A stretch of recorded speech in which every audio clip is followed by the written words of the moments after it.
कल्पना कीजिए कि आप किसी दूसरे देश में जा रहे हैं और जैसे ही आप हवाई अड्डे से बाहर निकल रहे हैं, आपका पीछा करने वाला कोई व्यक्ति आपका अपहरण कर लेता है। जब आप जागते हैं तो आपको पता चलता है कि आपका अपहरण कर लिया गया है और आपको तहखाने में बांध दिया गया है। आपके लिए ये बहुत दुखद बात है कि आपका पैर काट दिया गया है और बचने का कोई रास्ता नहीं है। मनोरोगी परपीड़क परिवार ने आपका अपहरण कर लिया है और आपके साथ सबसे भयानक चीजें करने का इरादा रखता है। पागल परिवार को यह एहसास नहीं है कि उन्होंने अपहरण के लिए गलत आदमी को चुना है। 2020 में आई ब्लडी हेल नामक फिल्म में ठीक यही होता है। लेकिन शुरू करने से पहले कृपया स्पॉइलर से सावधान रहें और अपना ख्याल रखें। फिल्म की शुरुआत फिनलैंड की एक अंधेरी उदास शाम से होती है। हम आलिया नाम की एक लड़की को जंगल में भागते हुए देखते हैं, जबकि कुछ लोग उसका पीछा कर रहे हैं। समूह में उसके परिवार के सदस्य हैं, लेकिन वो बहुत डरी हुई है और भागने का रास्ता ढूंढने की कोशिश कर रही है। अचानक वे लोग करीब आते हैं और आलिया, जो तैरने में असमर्थ है, झील में छलांग लगा देती है। जैसे ही वो डूबने वाली होती है, लोग उसे पकड़ लेते हैं। अगले दृश्य में हमारा परिचय रेक्स नाम के एक व्यक्ति से होता है। वह बैंक में कतार में इंतजार करते नजर आ रहे हैं। हमें पता चलता है कि उसे मैटी नामक टेलर से प्यार हो गया है। जब वे दोनों छेड़खानी कर रहे होते हैं, तो नकाबपोश सशस्त्र लुटेरों का एक समूह बैंक में घुस जाता है और सुरक्षाकर्मी की हत्या कर देता है। लुटेरे ग्राहकों को धमकाते हैं और सभी से जमीन पर लेट जाने को कहते हैं। रेक्स को एक महिला के हैंडबैग से बंदूक निकलती हुई दिखाई देती है, लेकिन वह कुछ भी करने का प्रयास नहीं करता क्योंकि वहाँ बहुत अधिक लुटेरे थे। अचानक रेक्स अजीब तरह से व्यवहार करने लगता है। उसके चेहरे के भाव अनिश्चित हैं और ऐसा प्रतीत होता है जैसे उसे चिंता का दौरा पड़ रहा है। वह अपनी भावनाओं को नियंत्रित करने और शांत रहने की कोशिश करता है ताकि कोई उसे न देखे। न जाने कहां से महिला का हैंडबैग जिसमें बंदूक है सीधे उसकी गोद में आ गिरता है। इसके बाद दृश्य न्यायालय में चला जाता है और फ्लैशबैक से पता चलता है कि रेक्स ने एक एक करके सशस्त्र लुटेरों पर गोली चलाई और उन सभी को सफलतापूर्वक मार गिराया तथा बैंक के अंदर फंसे अधिकांश पीड़ितों को बचाने में सफल रहा। उन सभी लोगों की जान बचाने के बावजूद वो एक नायक हैं। हमें पता चला कि न्यायाधीश ने हत्याओं पर अलग दृष्टिकोण अपनाया है और रेक्स को गैर इरादतन हत्या के लिए 8 साल की जेल की सजा सुनाई है।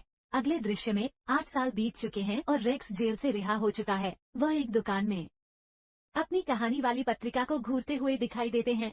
शीर्षक में उनकी रिहाई पर बधाई दी गई है और उन्हें आज भी कई लोग हीरो मानते हैं। मीडिया को रेक्स को परेशान करते हुए देखा गया है क्योंकि वह किराने की खरीदारी और बर्गर की दुकान पर खाना खाने जैसी छोटी छोटी स्वतंत्रताओं का आनंद ले रहा है। यद्यपि वह वहां चुपचाप बैठे रहते हैं, लेकिन पत्रकार उन्हें असहज और बहुत निराश महसूस कराते हैं। उसका दूसरा स्वरूप उसके बगल में प्रकट होता है, जो अधिक अस्थिर भावनात्मक पक्ष प्रदर्शित करता है। रेक्स अपने दोस्त से स्थानीय बार में मिलने का निर्णय लेता है, जहां वह पहले काम करता था। वह बारटेंडर से कहता है कि वह अपनी नई जिंदगी और मीडिया से मिल रही प्रसिद्धि से तंग आ चुका है। वह शहर से दूर जाकर फिनलैंड में बसने का निर्णय लेता है। हालांकि उसका दोस्त उसके वहां जाने के निर्णय से हैरान है। रेक्स ने जेल में रहते हुए विश्व मानचित्र पर एक थूक की गेंद फेंकी, जो फिनलैंड में जाकर गिरी। अगले दृश्य में एक व्यक्ति अपनी जान के डर से फिनलैंड के जंगल में भागता हुआ दिखाई देता है। फिर हम देखते हैं कि कुछ लोग उसका पीछा कर रहे हैं। प्रारंभिक दृश्य में ये लोग एक ही समूह के प्रतीत होते हैं। अचानक आदमी को किसी शक्तिशाली गुर्राते हुए प्राणी द्वारा खींच लिया जाता है और उसे पकड़ लिया जाता है तथा स्क्रीन काली हो जाती है। अगले दिन रेक्स हवाई अड्डे पर अपनी उड़ान पर चढ़ने के लिए इंतजार कर रहा था। तभी उसके सामने बैठा एक अजनबी व्यक्ति अपना फोन निकालता है और उसका वीडियो बनाना शुरू कर देता है। रेक्स को बहुत असहज महसूस होता है जब एक बुजुर्ग दंपति उसे घूरने लगता है। रेक्स की ओर ध्यान अधिक आकर्षित होता है। एक अन्य अजनबी ने रेक्स को विमान में चढ़ने से पहले चेतावनी देने का प्रयास किया, लेकिन उसने उसे गंभीरता से नहीं लिया। रेक्स सभी का ध्यान आकर्षित होने से बचना चाहता है, इसलिए वो शौचालय में चला जाता है। अजीब बात यह है कि जो बुजुर्ग व्यक्ति पहले उसे घूर रहा था, वह पहले से ही शौचालय में है और जब रेक्स पेशाब कर रहा होता है तो उसे घूरता रहता है। रेक्स इस मुठभेड़ से सचमुच परेशान है। फिनलैंड में नए सिरे से शुरुआत करने के लिए शहर से बाहर निकलने का इंतजार करें। कुछ समय बाद रेक्स फिनलैंड पहुंचता है और हवाई अड्डे के बाहर टैक्सी का इंतजार करता है। दूर से एक टैक्सी ड्राइवर उसे देखता हुआ दिखाई देता है। वह तुरंत हवाई अड्डे के सामने रुक जाता है। रेक्स ड्राइवर के संदिग्ध व्यवहार को नोटिस नहीं करता है और सीधे कार में कूद जाता है। गाड़ी चलाते समय टैक्सी चालक ने कार के पीछे किसी प्रकार की गैस छोड़ दी, जिसके कारण रेक्स बेहोश हो गया। उस रात बाद में एक परिवार घर पर रात का खाना तैयार करते हुए दिखाई देता है। माँ ऊपर अपने बेटे ओलावी को पढ़ा रही है। सब कुछ सामान्य लगता है जब तक कि हम रेक्स को घर के तहखाने में नहीं देखते, जो किसी यातना कक्ष जैसा दिखता है। रेक्स के हाथ बांध दिए गए हैं और उसे छत से बांध दिया गया है और उसे ये देखकर आश्चर्य होता है कि उसका पैर काट दिया गया है। जैसे ही वह मदद के लिए चिल्लाने वाला होता है, कोई उसका मुंह पकड़ लेता है। तब ये पता चलता है कि वास्तव में कोई रेक्स की अंतरात्मा है जो उसे अपनी जान बचाने के लिए चुप रहने के लिए मजबूर कर रही है।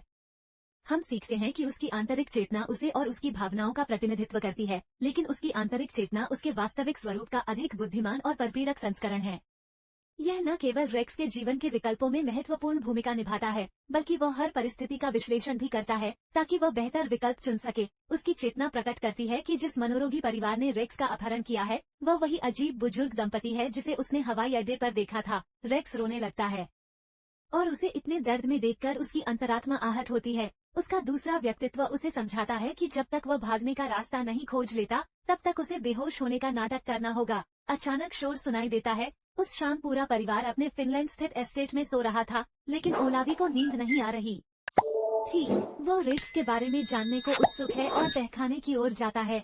रेक्स, जो अपने दांतों से रस्सी काटने में असफल रहा है, जब भी किसी को अंदर आते सुनता है तो बेहोश होने का नाटक करता है। वह भागने में मदद के लिए लड़के का इस्तेमाल करने का निर्णय लेता है। लड़का रेक्स की बात सुनता है और उसे पास आने के लिए कहता है। अचानक रेक्स उसके सिर पर लात मारता है और फिर उसे अपनी जांघों के बीच से पकड़ लेता है। कुछ ही देर बाद ओलावी की बहन जाग जाती है और पाती है कि उसका भाई बिस्तर पर नहीं है। वह उसे ढूंढने के लिए नीचे जाती है। जब वो तहखाने में प्रवेश करती है तो ओलावी को रेक्स के साथ देखकर चौंक जाती है। ये पता चलता है कि वह लड़की आलिया है, जो शुरुआती दृश्य में पुरुषों के समूह से भाग रही है।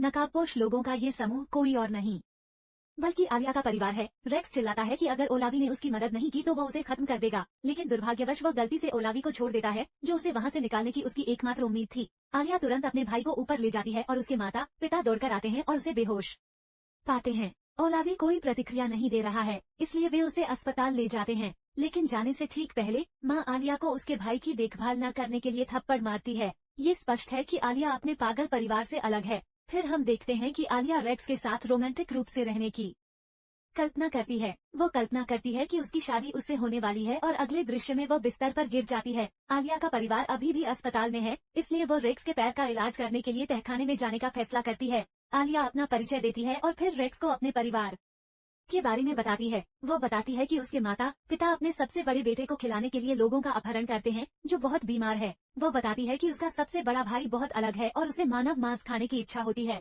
ये सब तब शुरू हुआ जब वह बच्चा था। वह अक्सर अपने माता पिता के हाथ पैर काटता था और खुद पर नियंत्रण नहीं रख पाता था। तब से उसके माता पिता उसकी असामान्य इच्छा को संतुष्ट करने के लिए उसे मानव शरीर के अंग खिलाते रहे हैं। आलिया बताती है कि कैसे वह भागने की कोशिश में इन सबके खिलाफ है, लेकिन हर बार जब वह पकड़ी जाती और बुरी तरह से सजा देती तो उसके माता पिता उसे कई दिनों तक एक लकड़ी के बक्से में बंद करके रखते। जैसे ही आलिया तहखाने से बाहर निकलने वाली होती है, वो रेक्स की पहुंच में फर्श पर एक चाकू रख देती है। कुछ ही समय बाद आलिया के 3 भाई ओलावी के साथ रेक्स द्वारा किए गए कृत्य का बदला लेने के लिए तहखाने में पहुंचते हैं। रेक्स ऐसा अभिनय करता है मानो वह सो रहा हो और भाइयों द्वारा उसे थप्पड़ मारे जाते हैं तथा पीटा जाता है। उसकी आंतरिक चेतना क्रोधित हो जाती है और उसे बताती है कि वे गलत व्यक्ति के साथ खिलवाड़ कर रहे हैं। अचानक नरभक्षी के परिवार को पता चलता है कि उसके पैर का इलाज कर उस पर पट्टी बांध दी गई है। वे तुरंत आलिया को ढूंढने के लिए बाहर निकलते हैं।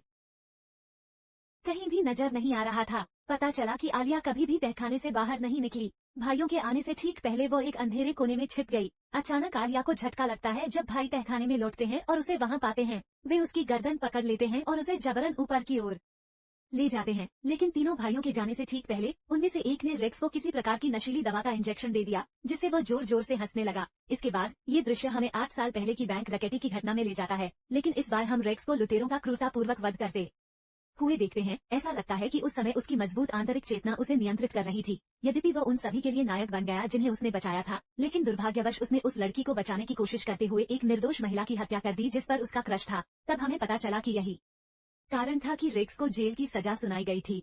रेक्स उस समय बहुत दुखी हुआ जब जिस लड़की पर उसका क्रश था वो जेल में उससे मिलने आई और कहा कि वो उनके रिश्ते को आगे नहीं बढ़ा सकती। इसके बाद रेक्स को होश आता है और वह देखता है कि भाइयों में से एक उसका दूसरा पैर भी काटने वाला है। पागल को यह एहसास नहीं होता कि रेक्स जाग रहा है। रेक्स उसे फर्श पर गिरा देता है। वो आदमी तुरंत बेहोशी की दवा लेने के लिए दौड़ता है, लेकिन उसके जाते ही रेक्स उस चाकू को पकड़ लेता है जो आलिया ने उसके लिए छोड़ा था। जब भाई वापस आता है तो रेक्स उसके कान में चाकू घोंप देता है और वो तुरंत जमीन पर गिर जाता है। इसके बाद रेक्स जल्दी से रस्सी काट देता है और भागने में मदद के लिए कुछ हथियार इकट्ठा करता है। वो चलने में सहायता के लिए अपने कटे हुए पैर पर गोल्फ क्लब बांधता है और सीढ़ियां चढ़ता है। अचानक जैसे ही वो भागने वाला होता है, उसकी अंतरात्मा उसे आलिया को बचाने के लिए कहती है। इसके बाद माँ और पिता अस्पताल से घर लौटते हैं और घर के बाहर खून के निशान देखकर चौंक जाते हैं। जब वे दौड़कर अंदर पहुँचे तो अन्य भाइयों को अभी भी सोते हुए देखकर आश्चर्यचकित हो गए। माता पिता क्रोधित हो जाते हैं और रेक्स को भागने की अनुमति देने के लिए उन पर चिल्लाते हैं।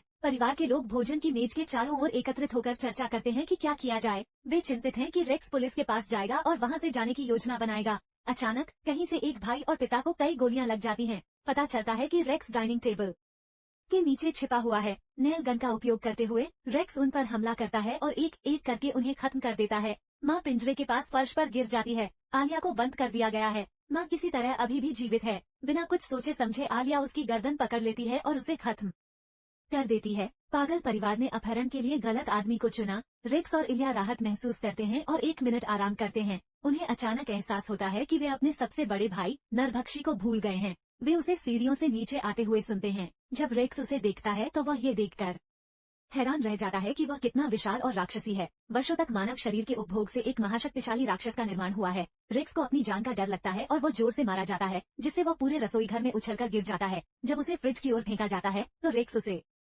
कसकर पकड़ लेता है, क्योंकि राक्षस उसे पैरों से पकड़ लेता है। रेक्स को फ्रिज में अपना कटा हुआ पैर दिखाई देता है। वो आगे बढ़कर उसके पैर को पकड़ता है और फिर उसके नुकीले सिरे को नरभक्षी के मुंह में घुसाकर उसे खत्म कर देता है। कुछ समय बाद भयानक हमलों के बाद आलिया और रेक्स फिनलैंड छोड़कर एक साथ अमेरिका लौटने का निर्णय लेते हैं। जैसे जैसे समय बीतता है वे एक जोड़ा बन जाते हैं और दोस्तों के साथ एक हाउस पार्टी में देखे जाते हैं। वहाँ उनका एक दोस्त रेक्स में बहुत दिलचस्पी रखता है। वो उस पर हाथ भी रखती है, जिससे आलिया को बहुत जलन होती है। इसके बाद हम देखते हैं कि उपनाम वाला व्यक्ति पहले लड़की का सिर पकड़ता है और फिर उसे मार डालता है। ये स्पष्ट है कि आलिया और रेक्स में एक ही समानता है जो उन्हें एक आदर्श जोड़ी बनाती है। अंतिम दृश्य में हम आलिया के सबसे छोटे भाई को देखते हैं। वो पूरी तरह से ठीक हो गए हैं और एक पारिवारिक फोटो को निहारते हुए दिखाई दे रहे हैं। पारिवारिक चित्र का निरीक्षण करने पर यह स्पष्ट हो गया कि बड़े भाई जुड़वा नहीं बल्कि 3 जुड़वा बच्चों के समूह का हिस्सा थे। इसके बाद लड़का कहता है कि अमेरिकी भोज का समय हो गया है, जिसका अर्थ है कि वह अपने परिवार की हत्या का बदला लेना चाहता है और फिल्म यहीं समाप्त हो